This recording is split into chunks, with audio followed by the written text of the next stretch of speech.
আজকে আমি এমন একটা পটল আর মাছের রেসিপি দেখাবো যেটা একবার খেলে আপনি বারবার বানাতে চাইবেন। এই রেসিপির স্বাদ এতটাই দুর্দান্ত যে ভাতের সাথে প্লেট চেটে খেতে ইচ্ছা করবে। চলুন দেখিনি কিভাবে খুব সহজে ঘরোয়া পরিবেশে বানানো যায় এই সুস্বাদু পটল মাছের তরকারি। আসসালামু আলাইকুম, আরবিজিএল রেসিপিতে আপনাকে স্বাগতম। আজকে আমরা বানাবো মাছ দিয়ে পটলের একদম ঘরোয়া এবং স্পেশাল রেসিপি। ভিডিওটা না টেনে শেষ পর্যন্ত দেখবেন, কারণ আমি শেয়ার করব কিছু ছোট ছোট টিপস যা আপনার রান্নার স্বাদ একদম অন্য লেভেলের নিয়ে যাবে।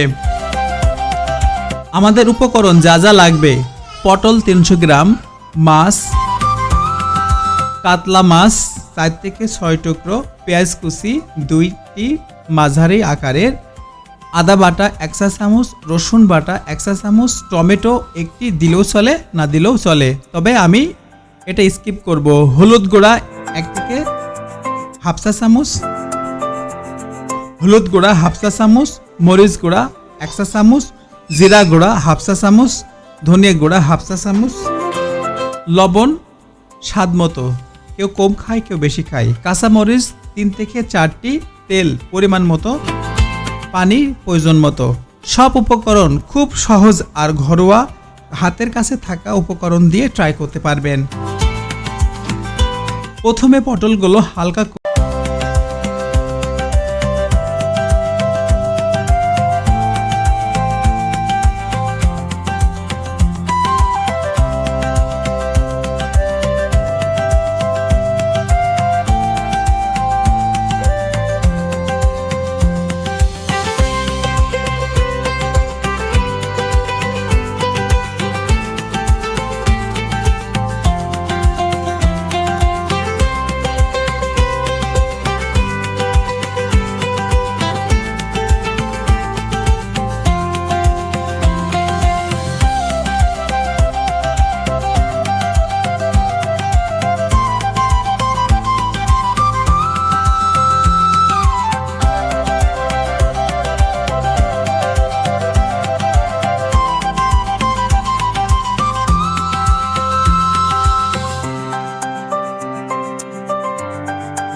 হলুদ মেখে গরম তেলে হালকা ভেজে নেব। বেশি ভাজবেন না, শুধু হালকা গোল্ডেন কালার হলেই তুলে নেবেন, কারণ এখানে তেল পটলগুলো একটু ভেজে নেব, এতে পটল নরম আর স্বাদও বাড়বে। রান্নার মশলা এখন তেলে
এক হলুদ, মরিচ, জিরা, ধনিয়া গুঁড়া দিয়ে সামান্য পানি দিয়ে কষাবো।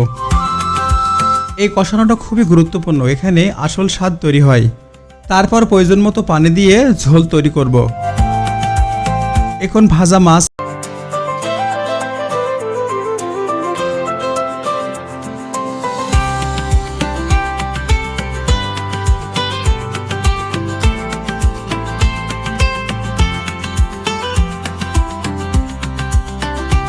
ভালো করে ভাজবো, যতক্ষণ না হালকা বাদামি হয় ততক্ষণ পর্যন্ত ভাজবো। এরপর আদা রসুন বাটা দিয়ে কাঁচা গন্ধ চলে যাওয়া পর্যন্ত নেড়ে নেব। এখন থেকে একের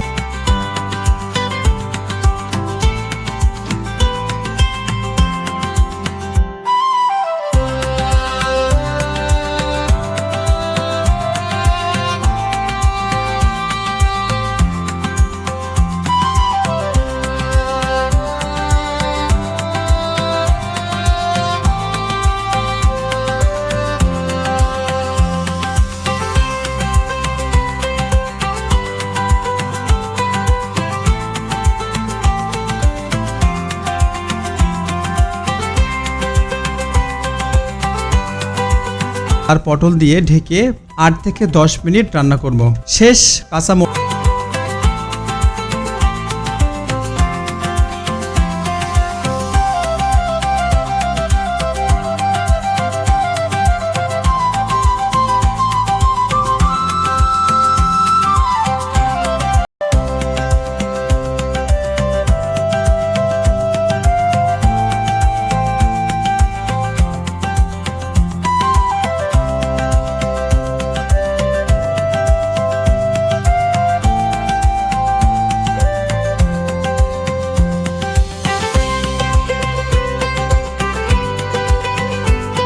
2-3 মিনিট ফুটিয়ে নামিয়ে নেব। দেখতেই পাচ্ছেন কি সুন্দর রং আর ঘ্রাণ। পটল বেশি সেদ্ধ করবেন না, তাহলে ভেঙে যাবে। মাছ আগে ভেজে নিলে গন্ধ কমে যায়। মশলা ভালোভাবে কষানোর স্বাদে আসল রহস্য। আর চাইলে একটু গরম মশলা শেষে দিতে পারেন।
আমার আজকের মাছ দিয়ে পটল রান্না কেমন লাগলো কমেন্টে করে জানাবেন। ভিডিওটা ভালো লাগলে অবশ্যই লাইক দিবেন, শেয়ার করুন, আর আমার চ্যানেলটি সাবস্ক্রাইব করা না থাকলে অবশ্যই সাবস্ক্রাইব করুন। নিত্য নতুন দিনের নতুন রেসিপি নিয়ে আবারও হাজির হব। ততক্ষণ পর্যন্ত ভালো থাকবেন, সুস্থ থাকবেন। আল্লাহ হাফেজ।